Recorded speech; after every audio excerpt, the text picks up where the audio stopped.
Prado. Give us your take. Firstly, JT obviously wants to get the bike better and he wants to be faster now too. He doesn't want to wait around. So I guess how long do you think he's expecting the bike to not be at the level he wants it? He stated he wants more power. It's not at the level of the competition he's feeling, yet he made some pretty sort of strong comments about that. So what do you think of his start to the season? Yeah, it's interesting to hear about the bike because I will go back to last year. He signed this. Well, the initial talks that I ever saw were at Anaheim 1 in 2024. His agent and Bruce Sternstrom, I saw them off to the side at Anaheim talking for seriously about 2 hours. So no one is going to spend 2 hours at Anaheim 1, which is the networking event of the year, talking to one specific person privately for that long without there something happening, right? Like for them to be in serious talks about a situation. So I was like, okay, there's something going on there. Whether it works or not, I don't know. But I remember like those things progressed. I was talking with Red Bull KTM DeCarli about the current contract situation that they're in, about who's going to be there. We certainly want to be a part of the team, but they really couldn't answer because they're like, we don't know if Jorge's going to be here. And I just stuck my hand up in the meeting. I said, I can answer that. He's not going to be there. Like, I'm just going to tell you right now, I think that the ink is dry on his deal. And unless uh, KTM takes him to court, I think he's going to America.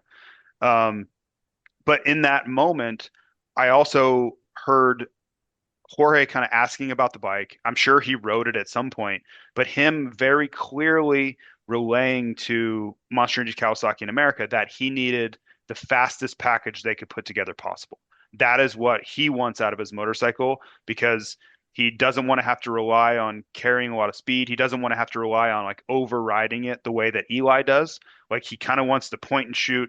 He wants it for straight line acceleration, and that's what suits him. So he was trying to get in front of it last year and say, hey, just know I want the fastest bike we can possibly build, right? Because like BT was talking about earlier of how potent 450s are, not many riders want the fastest package possible. It's just too much to handle. So they'll kind of build a really rideable engine package that riders are comfortable with. They can still push on. It doesn't kind of rip your arms off exiting the corners. But Jorge was telling them up front, like, prepare because I'm going to want the fastest thing you have.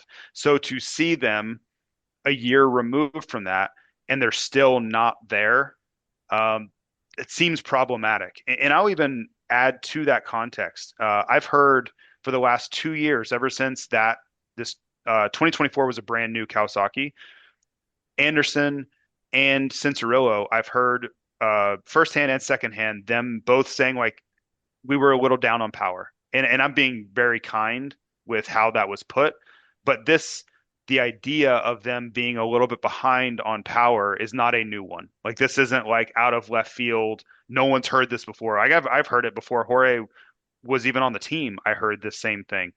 So I'm not shocked at that at all. When you watch him on the starts, you can kind of see it. Good, bad, good jump, bad jump doesn't really seem to matter.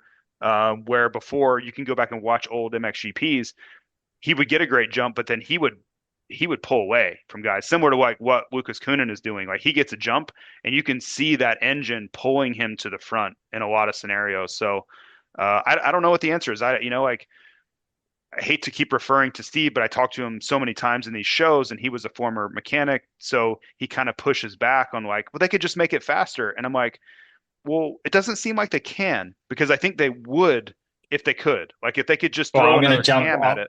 Yeah, I'm going to please do. jump in and cut you off because I know for a fact that that's one of the reasons Eli left. I know that for a fact because it Okay, wasn't fast yeah, enough. there you go. Yeah, Yeah, there's many factors to it, but that was one of the factors, and that's why he left. And look at the difference that yeah. Look at if his we just starts. They're not perfect. there you They're go. not I perfect, didn't but say it. he, I didn't yeah, say it. You said it. I mean, his start statistics improved rapidly, wildly, immensely. Whatever word you want to use, they improved as soon as you go on the Yamaha. There's you just think he would have? You think that's he would have whole shotted Matterley on his former Cowie? There's no it ain't way happening. in It's not hell. happening. Not No. happening. It ain't happening. And then right to throw more fuel on that fire. Prado's the best starter on average. Yeah, I heard a yeah. stat last year that Paul Malin said at the final round of the World Championship last year. I don't recall that accurately. The number of hole shots that guy's taken in his career to date is it's no one's even. Caroli's probably the next best guy, and he was prior to Jorge the best starter without a doubt. Globally, and Jorge surpassed that. So he ain't getting a whole shot as it stands the way their package is. Just whether you like it Hey, or not. I don't care if I I would don't care if those Cowboy guys are listening or they hear about it and they hear what I say. That's just fact. It ain't happening.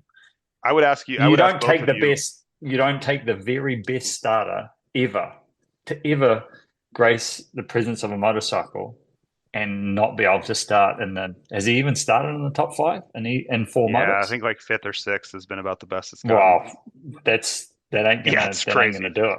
If you Yeah. know anything Well, about him, no, that's crazy. yeah, that's right. Based on what he's previously done. So yeah, Yeah. I mean that's And, all and there is to it. I would ask both of you, when was the last time you ever heard a factory 450 racer? Forget about the accolades that Prado has. Take that out of it. Just a factory 450 motocross racer go on record as saying that we need more engine power. Like, when have you What ever? I what don't think I've ever heard it in my life. I don't the know that I've key the ever key heard a rider say that. Yeah, but I think the key point to that, what you're just raising, that point is go on record publicly. Exactly. Because Yeah, yeah, exactly. Right, right. that's what I don't I I was think like, he knew whoa. I think he knew that he kind of had to, because I think he was probably doing it privately and he probably wasn't getting the results that he needed. And he's like, I'm going to have to escalate this now to get, to make them understand the urgency of this. Because I've seen riders do that. Like, you don't want to do that. You don't want to portray your team in a negative light. But if you're not getting anywhere, like, what is the next best thing? Like, in the end, I don't think many people, like fans or just the average viewer, is watching going, well, he'd do better if his bike was faster. I don't think they think that, right? So I think he's like, hey, there's a real problem here, and I'm not going to just keep getting my ass kicked here because everyone just thinks I suck now. So now I'm going to make public what our issues are, and we need to sort through them, because I don't want to take all of this negativity on my own when I've been begging for more performance. Yeah, it's well said. He's still like, obviously, that's a calculated statement. And I guess maybe it justifies to him as well the results because we've spoken about it, JT. He still goes to the line thinking he can win. He's a very confident person. He doesn't necessarily sort of project that all the time, but he's super confident. He knows how good he is. And, for him to be doing what he's doing, he wouldn't have taken those moto score lines heading in, would he, JT? No, it's got to be a tough thing for him, and I don't think he feels like all is lost, over there. And I'm sure he, you said it's a calculated statement. I fully agree with that, because I think this wasn't like something he wanted to do. He didn't want to go on the record and say that our bike is, for lack of a better term, our bike's too slow. That's It essentially sucks. what he's saying. Yeah, like, and he doesn't want to do that. He's not trying to portray them in a negative light. I think he's just trying to air what the challenges are, because everybody's kind of looking at him and goes, what's going on over there? Like, we haven't seen you ever do anything but run around the front. Even when you weren't ready to win MXGP World Championship, we at least saw you running around the front. There was just some inconsistency, and there were, you had some bad days. The mud, you didn't ride very well. The sand, you didn't ride very well. But like, it wasn't that you were a minute down to the leaders, which is kind of what's going on right now. So I think he's just trying to get two things. I think he's trying to accomplish two things. It's one, explain what they're battling, and then also put a little bit of pressure on his team to come up with more answers, because I think they're kind of like, no, we're going to be okay. And I think he's looking back at them going, we're not anywhere close to okay right now.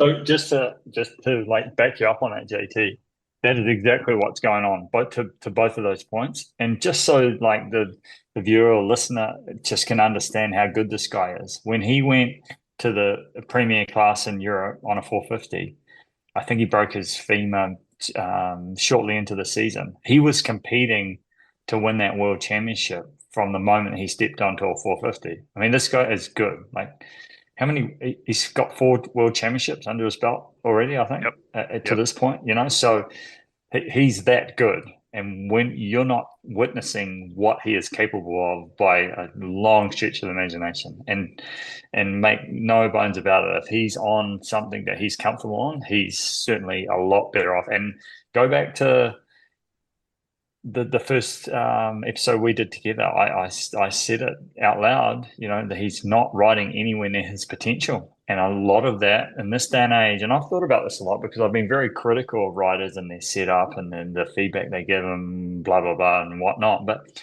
the speed that they are currently racing and competing at and riding their motorcycles at in this day and age on a 450, like you said, the word you use, they are absolutely potent, you know, the way they ride these the bikes they ride. And if they're not comfortable, they can't ride to their absolute potential.